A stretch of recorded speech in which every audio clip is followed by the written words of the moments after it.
নমস্কার। Black market কবি সুকান্ত ভট্টাচার্য। হাত করে মহাজন, হাত করে জোরদার, ব্ল্যাক মার্কেট করে ধনীরাম পোদ্দার। গরিব চাষিকে মেরে হাতখানা পাকালো, বালিগঞ্জেতে বাড়ি খান ছয় হাঁকালো। কেউ নেই ত্রিভুবনে, নেই কিছু অভাব, তবু ছাড়লো না তার লোক মারা স্বভাব। একা থাকে তাই করি চাকরটা রক্ষী, পিসিমানা মানায় না তাই কাকপক্ষী।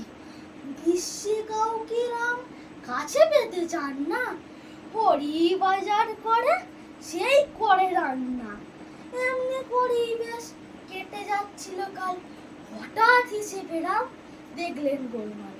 বললেন চাকরকে, কিরে বেটা কি ব্যাপার, এত টাকা লাগে কেন? বাজারে তো রোজগার আলু 3 টাকা সে, পটল 15 আনা। ভেবেছিস বাজারের কিছু বুঝে নেই জানা? রোজ রোজ চুরি তোর, হত ভাগা বজ্জাত। হাসছিস? এক্ষুনি এড়ে দেবো তো সব দাম। খানিকটা চুপ করে বললো চাকর, হরি আপনারই দেখা দেখি ব্ল্যাক মার্কেট। নমস্কার।